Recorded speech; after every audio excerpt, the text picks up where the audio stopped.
পাহাড়ের পাদদেশে ছিল ছোট্ট একটি সবুজ গ্রাম। শান্ত আর ভীষণ নিরিবিলি। সেখানে পাখিরা গান গাইত।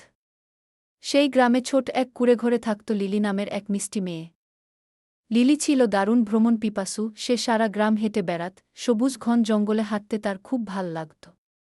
সে গ্রামের লোকদের সাথে শুভেচ্ছা বিনিময় করত এবং তাদের সাহায্য করত। ঘোড়া তার খুব পছন্দের প্রাণী ছিল। সে প্রায়ই ঘোড়া নিয়ে গ্রামের লোকদের সাথে আলোচনা করত। বনের এক প্রান্ত হতে অন্য প্রান্তে হেঁটে বেড়াত। একদিন বনের মধ্য দিয়ে লিলি হাঁটছিল। এটি ছিল একটি উজ্জ্বল দিন। চারিদিকে ছিল রঙিন ফুল আর হাজারো প্রজাপতি।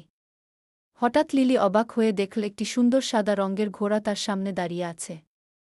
সাদা ঘোড়া দেখে পাশ থেকে লিলির বন্ধু টিয়ালা বলল, আহ লিলি, দেখ কি দারুণ ঘোড়া, এই ঘোড়াটা কি তোমার? এত চমৎকার ঘোড়া, কি সুন্দর কেশর আর মসৃণ গা, দেখে আমার তো খুব ভাল লাগছে। মনে হচ্ছে এটি যেন অন্য কোনো জগৎ হতে এসছে। লিলির আরেক বন্ধু মিজিমিজি বলল, চল আমরা একসাথে বনের মধ্যে যাই।